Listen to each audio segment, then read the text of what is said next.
நமது ஆண்டவரும் இரட்சகருமாகிய இயேசு கிறிஸ்துவின் வல்லமையுள்ள நாமத்திலே உங்கள் ஒவ்வொருவரையும் வாழ்த்துகிறோம், ஆசிர்வதிக்கிறோம். ஆமேன், ஹல்லேலூயா. இந்த புதிய வருடத்தில் அநேக முறை நாம் இப்படியாக யோசித்து கொண்டு இருக்கலாம். ஒவ்வொரு வருடம் போல இந்த வருடமும் கடந்து போகிறது என்று சொல்லி ஒரு சோர்வோடு கூட அநேகர் நாம் காணப்பட்டாலும், எதுவும் ஏன் கரத்தில் இல்லையே அப்படின்னு சொல்லி ஒரு சோர்வுக்குள்ளாக இருந்தாலும், நாம் என்ன செய்ய வேண்டும் என்று சொல்லி கர்த்தருடைய வேதத்திலிருந்து இந்த நாளிலே நாம் தியானிக்கப் போகிறோம். எனக்கு அன்பார்ந்த கர்த்தருடைய பிள்ளைகளே, கர்த்தர் நமக்கென்று வைத்திருக்கிற காரியங்களை நாம் செய்யும் பொழுது நமக்குள்ளே ஒரு விசுவாசமும் ஒரு பயங்கர தைரியமும் வரும். என் காலங்கள் அவர் கரத்தில் இருக்கிறது என்று சொல்லி. ஆமேன். ஆனால் நாம் என்ன செய்ய வேண்டும், அதை குறித்து தான் சங்கீதம் 25வது சங்கீதத்திலிருந்து நாம் இந்த காலை வேளையிலே தியானிக்க போகிறோம். ஆமேன், ஹல்லேலூயா. கர்த்தருடைய நாமம் மகிமைப்படுவதாக. சங்கீதம் 25 மிகவும் அற்புதமான சங்கீதம். ஏன்னு கேட்டிங்கன்னா, அதில் 22 வசனங்கள் உண்டு. இந்த 22 வசனங்களும் ஒவ்வொரு வசனமும் எப்படியாக தொடங்குகிறது என்று பார்த்தோம் என்று சொன்னால், எபிரேய மூல பாஷையிலே எபிரேயத்தில் 22 ஆல்ஃபபெட் இருக்குது. அது எல்லாரும் நமக்கு தெரியும் இல்லைங்களா? எல்லாருக்கும் நமக்கு தெரியும்.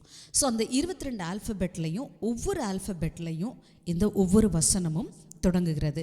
119வது சங்கீதத்தை போல, இன்னும் சில சங்கீதங்களைப் போல இந்த சங்கீதம் 22 வசனங்கள் ஒவ்வொன்றும் ஒவ்வொரு எபிரேய அந்த ஆல்ஃபபெட்லேருந்து தொடங்குறத நம்ம பார்க்குறோம். ஒரே ஒரு ஆல்ஃபபெட்டை தவிர்த்து மற்ற 21 ஆல்ஃபபெட்டுகளும் இதில் இருக்கிறத நம்ம பார்க்க முடியும். ஸோ இந்த சங்கீதம் ஏன் அப்படி ஸ்பெஷலானது அப்படின்னு பார்த்தோன்னு சொன்னோம்னா, ஒருவேளை இன்றைக்கி நீங்களும் நானும் ஒருவேளை அநேக காரியங்களை குறித்து கலங்கி கொண்டு இருக்கலாம். இந்த வருடம் இந்த காரியம் எனக்கு எப்படியாக போகிறது, ஒருவேளை என்னுடைய ஆவிக்குரிய காரியத்தில் நான் ஒரு வளர்ச்சி பெறுவேனா, ஊழியத்தில் ஒரு உயர்வு வருமா, ஊழிய காரியங்களில் எனக்கு ஒரு வளர்ச்சி கிடைக்குமா, இல்லை என்னுடைய குடும்பத்தின் காரியங்களில் வேலை காரியம், திருமண காரியம், பிள்ளைகளை குறித்ததான காரியம், எல்லாவற்றையும் எடுத்து பார்த்தாலும் சில வேளைகளிலே கலங்கி போவது உண்மைதான். அதை யாரும் நாம் மறுக்க முடியாது. ஆனால் அப்படிப்பட்ட ஒரு சூழ்நிலைக்குள்ளாக தான் தாவீது இருந்தார். ஆமீன். தாவீது ஒருவேளை தேவனுடைய இருதயத்துக்கு ஏற்ற பிள்ளை என்று சொல்லி, இருதயத்துக்கு ஏற்றவன் என்று சொல்லி வேதம் சொன்னாலும், அவனுடைய வாழ்க்கை முழுவதும் பார்த்தோம் என்று சொன்னால், தாவீதுடைய வாழ்க்கை முழுவதும் எடுத்துக்கொண்டோம் என்று சொன்னால், சிறு வயது முதற்கொண்டே ஒரு நிராகரிக்கப்பட்டவனாய், அழைப்பில்லாதவனாய், அதாவது தன்னுடைய சொந்த குடும்பத்திலேயே நடக்கவிருக்கும் நிகழ்வுக்கு ஒரு அழைப்பு கொடுக்கப்படாதவனாய், இப்படிப்பட்ட ஒரு காரியங்களிலே அவர் கடந்து வருகிறதை பார்க்கலாம். ராஜாவாகிறதுக்கு முன்பும் ராஜாவான பின்பும், ராஜாவானுக்கு முன்பாக சவுலால் துரத்தப்பட்டார், ராஜாவான பின்பு தன்னுடைய சொந்த பிள்ளைகளால் துரத்தப்பட்டார். இப்படி அநேக காரியங்கள் அவருடைய வாழ்க்கையிலே முழுவதுமே கிட்டத்தட்ட மிகவும் அட்வர்சிட்டி, அதாவது கடினமான ஒரு வாழ்க்கையை தான் நாம் பார்க்க முடிகிறது. அநேகர் நாமும் நம்மை தாவீதுக்கு ஒப்பிட்டு நாம் பார்த்து கொள்ளுவோம் அநேக வேளைகளே, இல்லையா? அப்படிப்பட்ட நேரங்களில் தான் அநேக சங்கீதங்களை தாவீது எழுதினார். 23வது சங்கீதம் நம்ம எல்லாருக்கும் மிகவும் பரிச்சயமான ஒரு சங்கீதம். ஸோ இந்த சங்கீதம் 25ஐயும் கூட பார்த்தோம் என்று சொன்னால் தாவீது தான் எழுதுகிறார். அப்போ அந்த தாவீது அந்த சூழ்நிலை என்னவென்று பார்த்தோம் என்று சொன்னால், சில காமெண்ட்ரியன்ஸ் எப்படி சொல்கிறாங்க, எந்த சூழ்நிலையும் குறிப்பிட்டு சொல்ல முடியலை, ஆனால் இது மாத்திரம் நிச்சயமாக இருக்குது, அவர் இந்த எழுதும் பொழுது மிகவும் துக்கமான கஷ்டமான கடினமான பாதைகளில் அவர் போயிருக்கிறார் என்று சொல்லி நம்மால் புரிந்து கொள்ள முடிகிறது என்று சொல்லி சொல்கிறாங்க. ஓகே, இந்த சங்கீதம் கிட்டத்தட்ட நம்ம எல்லாருமே நமக்கும் ஒத்த ஒரு சங்கீதம் தான், இல்லைங்களா? ஸோ இப்படிப்பட்ட இந்த சங்கீதம் 25 இதுக்குள்ளே இருந்து நாம் என்ன கற்றுக்கொள்ள முடிகிறது? ஒருவேளை இந்த வருஷத்தில் நான் என்ன செய்யணும் அப்படின்னு நீங்கள் யோசித்து கொண்டு இருந்தீங்கன்னு சொன்னீங்கன்னா, மிகவும் அற்புதமான ஆலோசனைகளை பரிசுத்த ஆவியானவர் இந்த சங்கீதத்திலிருந்து நமக்கு விளக்க அவர் போதுமானவராக இருக்கிறார். ஆமீன், ஹல்லேலூயா. தாவீதினுடைய அனுபவம் இன்றைக்கு நம்முடைய அனுபவமாகவும் மாறட்டும். ஆமீன். ஸோ இந்த சங்கீதத்தில் 22 வசனங்கள் இருக்கிறது என்று பார்த்தோம். இதை நாம் 3 பகுதியாக பிரிக்கலாம். 3 பகுதி. முதல் பகுதி 1ஆம் வசனத்திலிருந்து 7ஆம் வசனம் வரைக்கும். அதில் பார்த்தோம் என்று சொன்னால், இங்கே ஜெபத்தை குறித்து தாவீது பேசுகிற ஒரு காரியத்தை நம்மால் பார்க்க முடிகிறது. 2வது பகுதி 8வது வசனத்திலிருந்து 14வது வசனம் வரைக்கும் அங்கே கர்த்தர் கர்த்தருக்கு பயப்படுகிற பயத்தை குறித்து தாவீது பேசுகிறார். 3வது பகுதி 15ஆம் வசனத்திலிருந்து 22ஆம் வசனம் வரை வாசித்தோம் என்று சொன்னால், எப்படியாய் நாம் தேவனையே அண்டிக் கொண்டு இருக்க முடியும், எப்படி நம்முடைய விசுவாசத்தை தேவன் மீதே வைத்திருக்க வேண்டும் என்று சொல்லி அழகாக அங்கே சொல்லப்பட்டிருக்கிறது. ஸோ முதல் பகுதியை எடுத்துக்கொள்ளும் 1ஆம் வசனத்திலிருந்து 7ஆம் வசனம் வரை பார்த்தோம் என்று சொன்னால், கர்த்தாவே உம்மிடத்தில் என் ஆத்துமாவை உயர்த்துகிறேன். இந்த முதல் வசனமே மிகவும் அற்புதமான வசனங்க. உம்மிடத்தில் என் ஆத்துமாவை உயர்த்துகிறேன். அநேக முறை ஜெபம் என்று சொல்லும் பொழுது நாம் நம்முடைய வாயின் வார்த்தைகளால் பேசுகிறோம், நல்லது, வசனங்களை சொல்லுகிறோம், நல்லது. ஆனால் இங்கே தாவீது என்ன சொல்லுகிறார், ஆண்டவரே ஜெபத்தில் அவர் என்ன செய்கிறாரா, என் ஆத்துமாவை உம்மிடத்தில் உயர்த்துகிறேன். Hallelujah. Unto you, O Lord, I lift up my soul. So இது எதை குறிக்கிறது என்று சொன்னால், ஜெபம் என்பது ஏதோ சில வார்த்தைகளை நம் வாயினால் சொல்லி அப்படியே போய்விடுவது அல்ல. ஜெபம் என்று சொல்லுவது நம்முடைய ஆத்துமா நம்முடைய பிதாவாகிய தேவனோடு நம்மை படைத்த அந்த உன்னதமான குமாரனோடு கூட இணைந்திருக்க வேண்டும் என்று சொல்லப்பட்டிருக்கிறது. ஹல்லேலூயா, ஹல்லேலூயா. நம்முடைய ஆத்துமா தேவனோடு கூட ஒரு கனெக்ஷனாக இருக்கணும். It should be connected with our creator. ஆமீன். The soul, our soul should be connected through prayer with our creator. Amen. நம்முடைய ஆத்துமா நம்முடைய படைத்த தேவனோடு கூட என்ன பண்ண வேண்டும், இந்த ஜெபத்தின் மூலமாய் அது கனெக்ட், இணைக்கப்பட்டிருக்க வேண்டும். ஆமென். ஹல்லேலூயா, ஹல்லேலூயா. அதற்கு பெயர் தான் ஜெபம். அந்த ஆத்துமா எப்போ வரையும் அவரோட கனெக்ட் ஆகலையோ அப்போ வரைக்கும் நாம் ஜெபிக்கிற ஜெபங்கள் எல்லாம் ஏதோ வாயோடு கூட இல்லை சில வார்த்தைகளோடு முடிந்து விடுகிறது. எப்போ நம்ம தேவனோடு கூட அந்த இணைக்கப்படுகிறோமோ அப்பொழுது தான் அது உண்மையான ஒரு ஜெபமாய் ஏறெடுக்கப்படுகிறது. ஸோ ஜெபத்தில் முதல் காரியமே, இந்த வருஷம் நாம் ஒரு தீர்மானத்தோடு இருப்போம். let us take a resolution that my soul, whenever I sit in the prayer, let my soul connect with my Lord. Amen. ஹல்லேலூயா. எப்பொழுதெல்லாம் நான் ஜெபத்தில் உட்காரனோ அப்பொழுதெல்லாம் என் ஆத்மா என் தேவனோடு கூட இணைக்கப்பட வேண்டும் என்று சொல்லி ஒரு உள்ளார்ந்த ஒரு ஆசையோடு கூட ஒரு தாகத்தோடு கூட நாம் இந்த வருஷத்தை நாம் ஆரம்பிக்கலாம். இந்த வருஷம் முழுவதும் அப்படிப்பட்டதாய் நம்முடைய ஜெபங்கள் மாற நான் வாழ்த்துகிறேன், நான் ஆசைப்படுகிறேன். ஆமீன். ஹல்லேலூயா. கர்த்தாவே உம்மிடத்தில் என் ஆத்துமாவை உயர்த்துகிறேன். என் தேவனே உம்மை நம்பியிருக்கிறேன், நான் வெட்கப்பட்டு போகாதபடி செய்யும். என் சத்துருக்கள் என்னை மேற்கொண்டு மகிழ விடாதேயும். உம்மை நோக்கி காத்திருக்கிற ஒருவரும் வெட்கப்பட்டு போகாதபடி செய்யும். முகாந்திரம் இல்லாமல் துரோகம் பண்ணுகிறவர்களே வெட்கப்பட்டு போவார்களாக. கர்த்தாவே உம்முடைய வழிகளை எனக்கு தெரிவியும், உம்முடைய பாதைகளை எனக்கு போதித்தருளும். உம்முடைய சத்தியத்திலே என்னை நடத்தி என்னை போதித்தருளும். நீரே என் ரட்சிப்பின் தேவன், உம்மை நோக்கி நாள் முழுவதும் காத்திருக்கிறேன். கர்த்தாவே உம்முடைய இரக்கங்களையும் உம்முடைய காருண்யங்களையும் நினைத்தருளும். அவைகள் அநாதி காலம் முதல் இருக்கிறதே. என் இள வயதின் பாவங்களையும் என் மீறுதல்களையும் நினையாதிரும். கர்த்தாவே உம்முடைய தயவு நிமித்தம் என்னை உமது கிருபையின் படியே நினைத்தருளும். ஆமேன். ஹல்லேலூயா, ஹல்லேலூயா. ரொம்ப ஒரு அழகாய் அவர் ஜெபிக்கிறதை நம்ம பார்க்குறோம். முதல்ல அவர் ஆரம்பிக்கும் போது என் ஆத்துமாவின் இடத்தில் உயர்த்துகிறேன் என்று சொல்லிட்டு அடுத்து அப்படியே எனக்கு போதித்தருளும். உம்முடைய நியமங்கள், உம்முடைய கட்டளைகள், உம்முடைய சத்தியங்களை எனக்கு போதித்தருளும். நான் காத்திருக்கிறேன் அப்படின்னு சொல்கிறார். அது மாத்திரம் அல்ல, என்னை நினைத்தருளும் என்று சொல்லி இந்த ஜெபம் இப்படியாக முடிவடைகிறதை நாம் பார்க்கிறோம். இது ஒரு நல்ல ஜெபத்திற்கான உதாரணமாய் கூட நாம் எடுத்துக்கொள்ளலாம். இந்த ஜெபத்தை கூட நாம் அடிக்கடி செய்வது நமக்கு நல்லது. ஆமீன். ஹல்லேலூயா, ஹல்லேலூயா. வேதத்தில் பார்த்தோம் என்று சொன்னால் அநேக தேவனுடைய ஊழியர்கள் ஜெபித்திருக்கிறார்கள். அநேக அற்புதமான ஜெபங்கள் வேதத்திலே நாம் வாசிக்க முடிகிறது. நம்ம பார்த்தோம் என்று சொன்னால் ஏனோக்கு, அப்படி எல்லாருமே ஆண்டவரை ஆராதித்திருக்கார்கள். தானியேலுடைய ஜெபம், அன்னாளுடைய ஜெபம், யோனாவினுடைய ஜெபம், எசேக்கியா ராஜாவினுடைய ஜெபம், நெகமியா, எலியா, பவுல் அப்போஸ்தலனுடைய ஜெபம், ஆபிரகாம், எலியேசர், ஈசாக், யாக்கோபு, மோசே, இப்படி எல்லாருமே வேதத்திலே நல்ல ஒரு ஜெபங்களை செய்திருக்கிறார்கள். ஆமீன். ஹல்லேலூயா. முக்கியமான ஒரு காரியத்தை தான் நாம் பார்க்க போகிறோம். லூக்கா 11வது அதிகாரம் 1வது வசனத்தில் இயேசு கிறிஸ்துவினிடத்தில் சீடர்கள் வராங்க. அவங்க அவர்கள் கேட்ட ஒரு காரியம் என்னவென்று சொன்னால், மிகவும் அற்புதமான ஒரு காரியத்தை கேட்டார்கள். அவர்கள் இயேசு கிறிஸ்து செய்த பிரசங்கத்தை பார்த்து, இயேசு கிறிஸ்து செய்த அற்புத அடையாளங்களை பார்த்து அவர்கள் அதிலே அப்படியே மூழ்கி போய் அவர்கள் இயேசு கிறிஸ்துவிடம் ஆண்டவரே, எங்களுக்கு உம்மை போல பிரசங்கிக்க கற்றுத்தாங்கன்னு கேட்கல, இல்லை உம்மை போல அற்புதம் அடையாளங்களை செய்ய எங்களுக்கு கற்றுத்தாங்க, 5 ரொட்டியை எப்படி பெருக்கிறதுன்னு சொல்லித்தாங்க, இல்லை தண்ணியை எப்படி திராட்சை ரசமாக மாற்றுறதுன்னு சொல்லித்தாங்க. இதெல்லாம் எதுவுமே கேட்கல. அவங்க கேட்ட ஒரே காரியம் என்னவென்று சொன்னால், உம்மை போல எங்களுக்கு ஜெபிக்க கற்றுத்தாரும் என்று சொல்லி.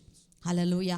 அவர்கள் புரிந்து கொண்டார்கள் ஊழியத்தின் ரகசியத்தையும் அற்புத அடையாளங்களின் ரகசியத்தையும் எல்லாவற்றையும், அதுக்கான பேசிக் என்ன என்பதை அவர்கள் புரிந்து கொண்டார்கள்.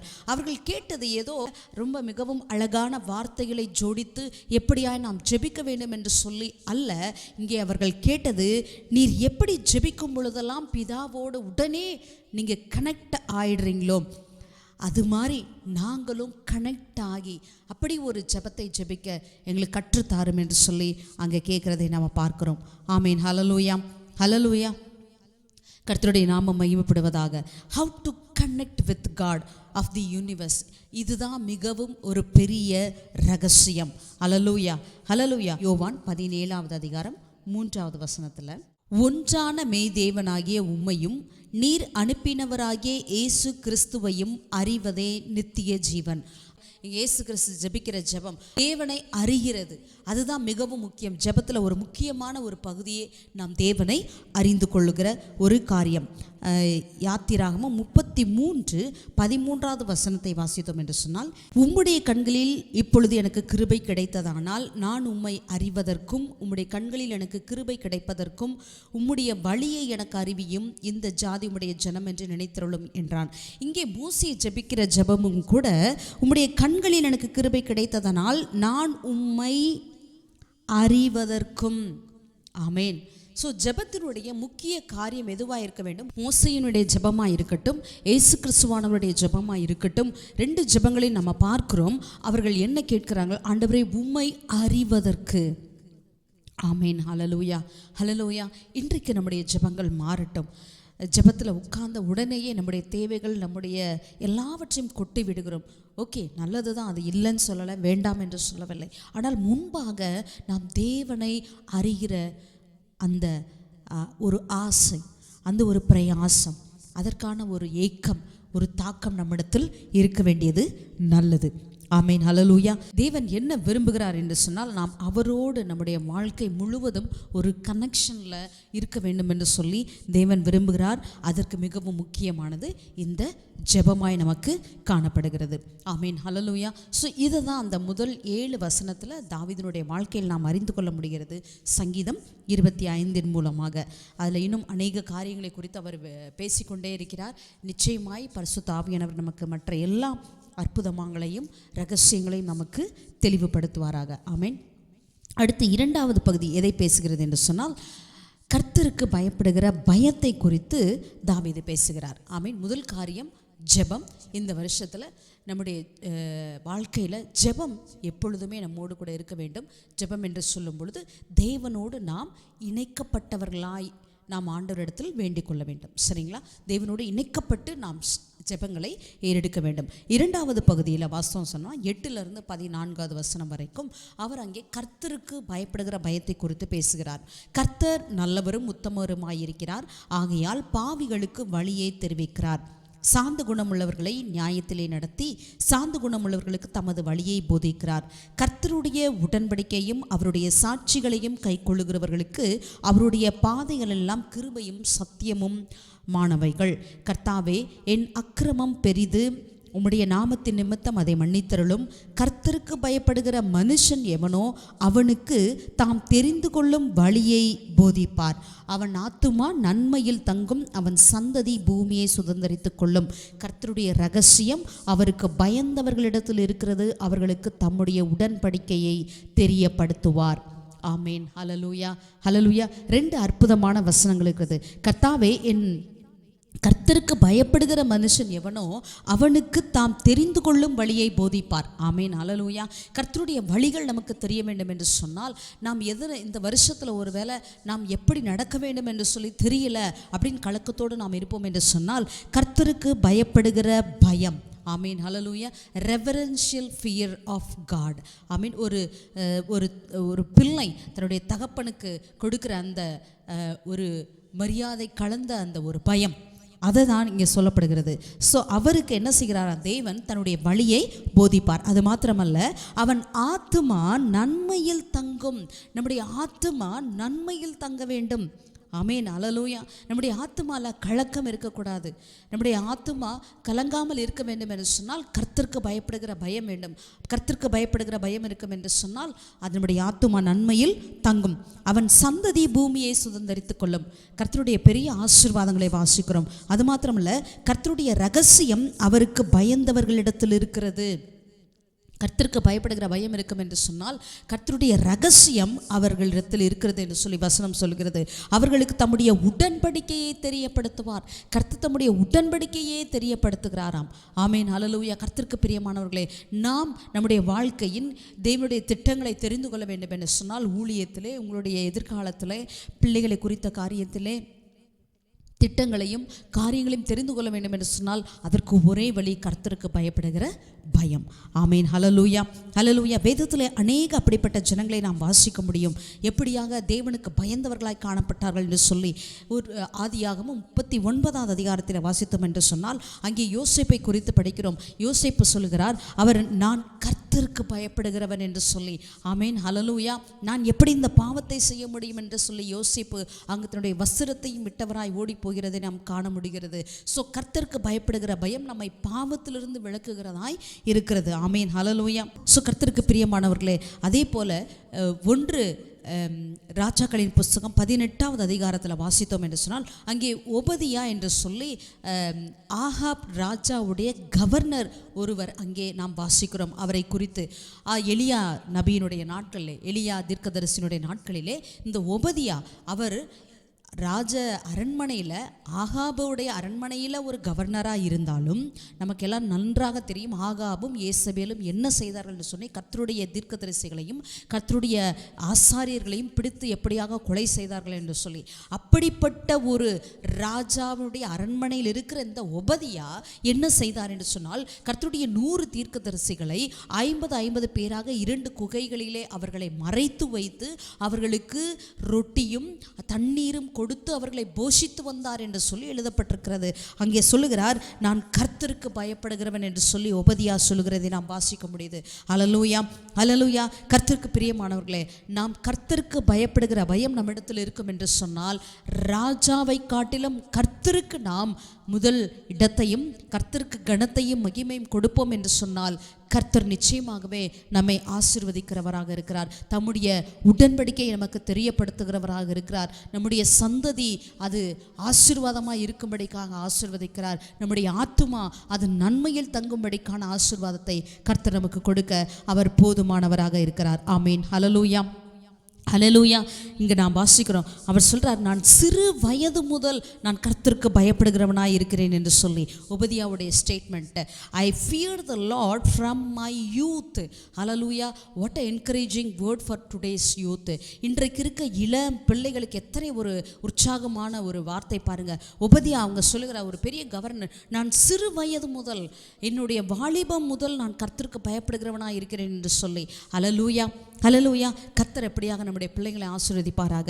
அதே போல் நெகேமியாவை எடுத்துக்கொண்டோம் என்று சொன்னால், நெகேமியாவுடைய ஒரு காரியமும் அவரும் சொல்லுகிற ஒரு காரியம், கர்த்தருக்கு பயப்படுகிறவன் என்று சொல்லி. ஹல்லேலூயா. நெகேமியாவின் புஸ்தகம் 5வது அதிகாரம் 15வது வசனத்தில் அவர் சொல்லுகிறார், because of the fear of God.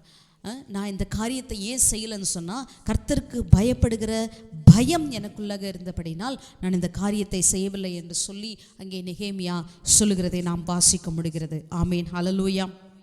ஹல்லேலூயா. கர்த்தருடைய நாமம் மகிமைப்படுவதாக. ஸோ கர்த்தருடைய இந்த பயப்படுகிறதினால் வருகிற 7 ஆசீர்வாதங்கள் என்ன என்று சொல்லி வேதத்தில் வாசித்தோம் என்று சொன்னால், முதல் ஆசீர்வாதம் நாம் இப்பொழுது வாசித்தபடி 25வது அதிகாரம் 12வது வசனத்தில், கர்த்தருக்கு பயப்படுகிற மனுஷன் எவனோ அவனுக்கு தாம் தெரிந்து கொள்ளும் வழியை போதிப்பார். ஆமேன். ஹல்லேலூயா. 2வது ஆசீர்வாதம் 14வது வசனம், கர்த்தருடைய ரகசியம் அவருக்கு பயந்தவர்களிடத்தில் இருக்கிறது, அவர்களுக்கு தம்முடைய உடன்படிக்கையை தெரியப்படுத்துவார். ஆமேன். ஹல்லேலூயா. கர்த்தருக்கு பயப்படுகிறவர்களுக்கு தம்முடைய உடன்படிக்கையை அவர் என்ன செய்கிறார்? தெரியப்படுத்துகிறார். 3வது ஆசீர்வாதம் கர்த்தருக்கு பயப்படுகிறதுனால் வருகிறது என்னன்னு பார்த்தோம்னா, 34வது அதிகாரம் 7வது வசனத்தில், சங்கீதம் 34:7, கர்த்தருடைய தூதன் அவருக்கு பயந்தவர்களை சூழ பாளையம் இறங்கி அவர்களை விடுவிக்கிறார். ஆமேன். ஹல்லேலூயா. ஹல்லேலூயா. 34 அதிலே 9வது வசனத்தை வாசித்தோம் என்று சொன்னால், கர்த்தருடைய பரிசுத்தவான்களே அவருக்கு பயந்திருங்கள், அவருக்கு பயந்தவர்களுக்கு குறைவில்லை. விடுவிக்கிறார், அவர்களுக்கு குறைவில்லை, ரகசியத்தை வெளிப்படுத்துகிறார், போதிக்கிறார். அது மாத்திரமல்ல, 103வது சங்கீதம் 11வது வசனத்தை வாசித்தோம் என்று சொன்னால், பூமிக்கு வானம் எவ்வளவு உயரமாயிருக்கிறதோ அவருக்கு பயந்தவர்கள் மேல் அவருடைய கிருபையும் அவ்வளவு பெரிதாயிருக்கிறது. கர்த்தருடைய கிருபை வேண்டும் என்று சொன்னால் காலைதோறும் அவருடைய கிருபை பெரிதாக இருக்கிறது. அவருக்கு பயந்தவர்களுக்கு அவருடைய கிருபை எவ்வளவு பெரிதாயிருக்கிறது. பூமிக்கு வானம் எவ்வளவு உயரமோ அவ்வளவாய். ஆமேன். ஹல்லேலூயா. அதே 103ல் 13வது வசனத்தில், தகப்பன் தன் பிள்ளைகளுக்கு இறங்குறது போல கர்த்தர் தமக்கு பயந்தவர்களுக்கு இறங்குகிறார். ஆமேன். கர்த்தர் யாருக்கு இறங்குகிறார்? தமக்கு பயந்தவர்களுக்கு. அதுவும் எதை போல? தம் தகப்பன் தன் பிள்ளைக்கு இறங்குகிறது போல. அடுத்து 7வது ஆசீர்வாதம் அதிலே 17வது வசனத்தில் வாசம்னா, கர்த்தருடைய கிருபையோ அவருக்கு பயந்தவர்கள் மேலும் அவருடைய நீதி அவர்கள் பிள்ளைகளுடைய பிள்ளைகள் மேலும் அனாதியாய் என்றென்றைக்கும் உள்ளது. ஹல்லேலூயா. ஹல்லேலூயா. கர்த்தருக்கு பிரியமானவர்களே, இந்த வருஷத்தில் நம்ம ஒரு தீர்மானம் எடுத்துக்கொள்ளலாம். கர்த்தரோடு ஜெபிப்பதிலும், 2வது கர்த்தருக்கு பயப்படுகிற பயத்திலும் நாம் இந்த வருடம் முழுவதும் நிலைத்திருக்க கர்த்தர் நமக்கு உதவி செய்வாராக. அது மாத்திரமல்ல, நீதிமொழிகள் 15வது அதிகாரம் 16வது வசனத்தில், சஞ்சலத்தோடு கூடிய அதிக பொருளிலும் கர்த்தரை பற்றும் பயத்தோடு கூடிய கொஞ்சம் பொருளே உத்தமம். ஆமேன். ஹல்லேலூயா. ஹல்லேலூயா. கர்த்தர் நம்மை ஆசீர்வதிப்பாராக. ஸோ அடுத்து 3வது இந்த சங்கீதத்தினுடைய முக்கியமான காரியம் என்ன அப்படின்னு சொல்லி நம்ம பார்த்தோம்னு சொன்னோம்னா, கர்த்தரை நம்புதல். ட்ரஸ்ட் த லார்ட். கர்த்தர் பேரில் நம்பிக்கையாக இருக்கிறது, கர்த்தரை பற்றி கொண்டிருக்கிற ஒரு காரியம். ஸோ இது எதை குறிக்கிறது சொன்னால், நம்முடைய வாழ்க்கை எல்லா சூழ்நிலையிலும் எப்பயுமே சுலபமாக இருக்கும், நல்லா போகும் அப்படின்ட்டு நம்மளுக்கு சொல்ல முடியாது. ஆனால் அந்த கடினமான சூழ்நிலைகள் மத்தியில் நம்மளால் என்ன செய்ய முடியும் அப்படின்னு கேட்டிங்கன்னா, கர்த்தரை நம்புதலே நமக்கு மிகவும் சிறந்தது. ஆமேன். ஹல்லேலூயா. கடினமான சூழ்நிலைகள் மத்தியில் ஒரு பெரிய போராட்டம், குழப்பங்கள், ஏமாற்றம், வஞ்சகம், இதன் அனைத்தின் மத்தியிலும் நாம் என்ன செய்ய முடியும் என்று சொன்னால், கர்த்தரையே அடைக்கலமாய் கர்த்தரையே நாம் நம்பி இருப்பது நமக்கு மிகவும் நல்லது. வசனம் எழுதப்பட்டிருக்கிறது, நாம் வாசித்தோம் என்று சொன்னால் சங்கீதம் 25ல் 15லிருந்து 22 வரைக்கும் வாசித்தோம் சொன்னோம்னா, என் கண்கள் எப்போதும் கர்த்தரை நோக்கி கொண்டு இருக்கிறது, அவரே என் கால்களை வளைக்கு நீங்களாக்கி விடுவார். என்மேல் நோக்கமாகி எனக்கு இறங்கும். நான் தனித்தவனும் சிறுமைப்படுத்தப்பட்டவனுமாயிருக்கிறேன். என் இருதயத்தின் தியாகுலங்கள் பெருகியிருக்கிறது. என் இடுக்கண்களுக்கு என்னை நீங்களாக்கி விடும். என் துன்பத்தையும் என் வருத்தத்தையும் பார்த்து என் பாவங்களை எல்லாம் மன்னித்தருளும். என் சத்துருக்களை பாரும், அவர்கள் பெருகியிருந்து உக்கிர பகையாய் என்னை பகைக்கிறார்கள். என் ஆத்துமாவை காப்பாற்றி என்னை விடுவியும். நான் வெட்கப்பட்டு போகாதபடி செய்யும். உம்மை நம்பியிருக்கிறேன். உத்தமமும் நேர்மையும் என்னை காக்க கடவது. நான் உமக்கு காத்திருக்கிறேன். தேவனே, இஸ்ரவேலை அவனுடைய எல்லா இக்கட்டுகளுக்கும் நீங்களாக்கி மீட்டுவிடும். ஆமேன். ஹல்லேலூயா. எப்படிப்பட்ட இக்கட்டான சூழ்நிலையாக இருந்தாலும் கர்த்தரை மாத்திரம் நம்புதல் நமக்கு மிகவும் நல்லது. ஆமீன். தெபோரா ஒருவேளை அனைவருக்கும் வேறு வேறு விதமான ஒரு சூழ்நிலையில் காணப்படலாம். சில பேருக்கு கடினமான ஒன்றும் இருக்காது, ஆனால் அவருடைய அனுதின வாழ்க்கையின் காரியங்களே ஒரு போராட்டமாக இருக்கணும். ஒரு வேளை எடுத்துக்கலாம், ஒரு வேளை ஆஃபீஸில் வேலை பார்க்குறவங்களா இருக்கலாம், வீட்டு வேலையும் பார்க்கணும், ஆஃபீஸில் வேலை பார்க்கணும், பிள்ளைங்களை பார்க்கணும், பிள்ளைங்களோட ஸ்டடீஸை பார்க்கணும். அது மாத்திரமில்ல, அப்படி எல்லாத்தையும் எல்லா வேலையிலும் நம்ம திறம்பட செய்ய வேண்டும் என்று சொல்லி நாம் யோசித்து செய்து கொண்டிருக்கும் பொழுது சில வேலைகள் நம்மளால் செய்ய முடியாது, நம்ம சோர்ந்து போயிடுறோம். I am fit for nothing அப்படின்னு சொல்லிட்டு, நான் எதற்கும் பிரயோஜனம் இல்லை அப்படின்னு சொல்லி ஒரு தீர்மானத்தோடு நம்ம இருந்துருவோம். ஆனால் பாருங்கள், பழைய ஏற்பாட்டில் நம்ம எல்லாருக்கும் நன்கு அறிந்த ஒரு கேரக்டர் தெபோரா. அவங்க என்ன செய்கிறாங்க, she was trusting God in midst of the demands of life. அதாவது வாழ்க்கையின் எல்லா அந்த காரியங்களுக்கு மத்தியில் அவள் கர்த்தரையே நம்பிக்கொண்டிருக்கிறார். அவங்க பாருங்கள், அவங்க நல்ல ஒரு லீடராக இருந்தாங்க, ஜட்ஜாக இருந்தாங்க, ஒரு தீர்க்கதரிசியாக இருந்தாங்க, நல்ல ஒரு மனைவி, நல்ல ஒரு தாய். அது மாத்திரமல்ல, இஸ்ரவேலுக்கே நான் தாயாக எழும்பும் அளவும் என்று சொல்லி 5வது அதிகாரத்தில் நம்ம வாசிக்கிறோம். 5வது அதிகாரம் 7வது வசனத்தில். ஸோ இப்படி நிறைய ஒரே ஆள் தான் இத்தனை காரியங்களையும் அவங்க ஹேண்டில் பண்ணுறாங்க. இஸ்ரவேலிலே நான் தாயாக எழும்பும் அளவும் அப்படின்னு சொல்கிறாங்க. அப்போ ஒரு தாயை போன்ற கரிசனையை மக்களிடத்தில் காண்பிக்கிறாங்க. ஒரு தாய் எப்படி பிள்ளையை கேர் பண்ணுவாங்களோ அந்த மாதிரி ஒரு கேரை பற்றி அங்கே நம்ம எடுத்துக்கொள்ள முடிகிறது. ஆமீன். ஸோ அப்படி எல்லா கேரக்டர்லேயும் ஒரு தாயா, மனைவியா, இஸ்ரவேலுக்கே ஒரு தாயாக, அது மாத்திரமல்ல நல்ல ஒரு லீடர், நல்ல ஒரு நியாயாதிபதி, அது மாத்திரமல்ல நல்ல ஒரு தீர்க்கதரிசி. அவர்கிட்ட எல்லாரும் வர்றாங்க தேவனுடைய வார்த்தை கேட்கும்படிக்காக.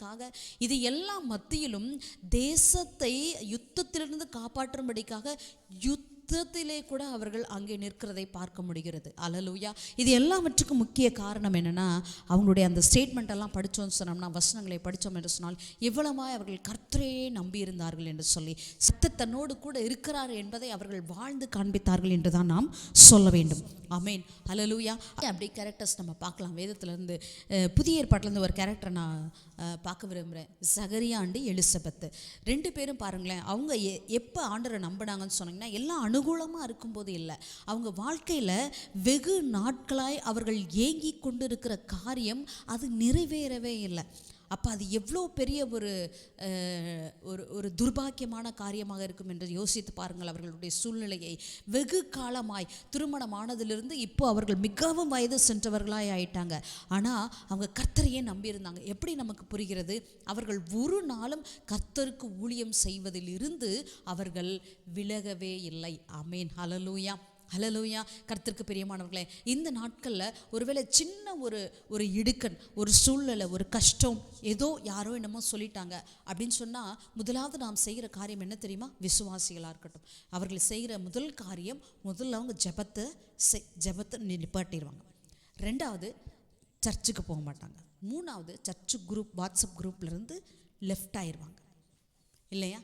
இந்த காரியங்கள் தான் நடக்கும். ஏன்னா அவங்க பாருங்கள், முதல்ல அவங்க வாழ்க்கையில் ஏதோ ஒரு கஷ்டம் வந்துட்டால் முதல்ல அவங்க என்ன செய்கிறாங்கன்னா, தேவனிடத்திலிருந்து தன்னை விடுவித்துக் கொள்கிறார்கள். தேவனுடைய பிள்ளைகளுடைய அந்த ஒரு ஐக்கியத்திலிருந்து தங்களை விடுவித்துக் கொள்கிறார்கள். இது நல்லா நமக்கு புரிகிறது. இது யாருடைய காரியம்? தூண்டுதல், பிசாசனுடைய தூண்டுதலாக இருக்கிறது. கர்த்தருக்கு பிரியமானவர்களே, சகரியா எலிசபெத்தை போல ஒருவேளை நம்முடைய வேண்டுதல்கள் கேட்கப்படவே இல்லை, நிறைவேறவே இல்லை, காலங்கள் கடந்து கொண்டே இருக்கிறது அப்படி என்று காணப்பட்டாலும் நாம் சோர்ந்து போவதற்கு அவசியமே இல்லை. ஆமேன். ஹல்லேலூயா. நாம் இன்னும் தேவனை நம்ப முடியும், இன்னும் தேவனை பற்றி கொண்டிருக்க முடியும், இன்னும் நாம் தேவனை ஆராதிக்க முடியும், இன்னும் நாம் தேவனை தொழுது கொள்ள முடியும். ஆமேன். ஹல்லேலூயா. இந்த வருஷத்தில் இப்படிப்பட்ட ஒரு தீர்மானத்தை எடுப்போமா? என் சூழ்நிலை எப்படி இருந்தாலும் பரவாயில்ல ஆண்டவரே, நான் உம்மைத்தான் நம்புவேன், உம்மைத்தான் பின்பற்றுவேன், உண்மையே நம்பிக்கொண்டு இருப்பேன் என்று சொல்லி அந்த 12 வருஷமாய் பெரும்பாடுள்ள அந்த ஸ்திரீ, மார்க் எழுதின சுவிசேஷம் 5வது அதிகாரத்தில் 27லேருந்து நம்ம வாசிக்கிறோம். அங்கே எழுதப்பட்டிருக்கிறது, அந்த ஸ்திரீ எப்படி தன்னுடைய எல்லா கஷ்டத்தின் மத்தியிலும் அந்த கூட்டத்துக்குள்ளே நுழைந்து, நான் அவருடைய வஸ்திரத்தின் ஓரத்தை தொட்டால் ஆகிலும் நான் சுகமாவேன் என்று சொல்லி ஒரு பெரிய நம்பிக்கையோடு ஆசையோடு கூட அவங்க அந்த கூட்டத்தில் புகுந்து அவங்க இயேசு கிறிஸ்துவோடைய வஸ்திரத்தின் ஓரத்தை தொட்டாங்க, அவங்க குணமானாங்க. ஆமேன். ஹல்லேலூயா. ஹல்லேலூயா. கர்த்தருக்கு பிரியமானவர்களே, இதனால் நாம் ஏன் அப்படி ஒரு தீர்மானம் எடுக்கக்கூடாது? இந்த வருஷத்தில் ஆண்டவரே, நான் என் ஆத்மா உம்மோடு ஜெபத்தின் மூலமாக எப்பொழுதும் இணைக்கப்பட்டிருக்கவும், உமக்கு பயப்படுகிற பயத்திலும் எல்லா சூழ்நிலையிலும் நான் கேட்பது, நான் ஜெபிப்பது எனக்கு ஒருவேளை கிடைக்கவே இல்லை என்ற சூழ்நிலையிலும் நான் உம்மை மாத்திரம் நம்பி இருக்க எனக்கு உதவி செய்யுங்க என்று சொல்லி கேட்போமா? ஹல்லேலூயா. ஸோ இந்த 3 காரியங்களை இந்த வருஷத்தில் நாம் செய்ய, ஒவ்வொரு நாளும் செய்ய தீர்மானிப்போம். எப்பொழுதும் தேவனோடு கூட நம்முடைய ஆத்மா ஜெபத்தில் இணைக்கப்பட்டிருக்கட்டும். கர்த்தருக்கு பயப்படுகிற பயம் எப்பொழுதும் நம்முடைய வாழ்க்கையில் காணப்படட்டும். 3வதாக கர்த்தரையே மாத்திரம் நாம் நம்பி இருக்கிறவர்களாய் வாழ கர்த்தர் நமக்கு உதவி செய்வாராக. ஆமேன். ஹல்லேலூயா. நன்றி தகப்பனே. அப்பா, இந்த வருஷம் முழுவதும் நாங்கள் உம்மை மாத்திரம் நம்பி இருக்க, உம்மை கர்த்தருக்கு பயப்படுகிற பயத்திலே நாங்கள் வாழ்ந்திருக்க, என்னுடைய ஆத்துமா எப்பொழுதும் ஜெபத்தின் மூலமாய் உம்மோடு இணைக்கப்பட்டு இருக்க, இந்த ஆசீர்வாதத்தை நீர் எங்களுக்கு தரும்படிக்காய் நாங்கள் ஜெபிக்கிறோம் கர்த்தாவே. நன்றியோடு ஸ்தோத்திரிக்கிறோம், துதிக்கிறோம். ஆண்டவரே, தாவீதினுடைய அனுபவம், தாவீது உமக்கு இருதயத்துக்கு ஏற்றவனாய் இருந்தது போல நாங்களும் ஆண்டவரே உமக்கு ஏற்றவர்களாய் வாழ எங்களுக்கு உதவி செய்யும், ஆசீர்வதியும். எல்லா துதியும் கனமும் மகிமை உமக்கு ஏறெடுக்கிறோம். எங்கள் இரட்சகரும் மீட்பகரும் இயேசு கிறிஸ்துவின் நாமத்தினாலே நாங்கள் ஜெபிக்கிறோம் எங்கள் நல்ல தகப்பனே. ஆமேன், ஆமேன். God bless you all. Take care.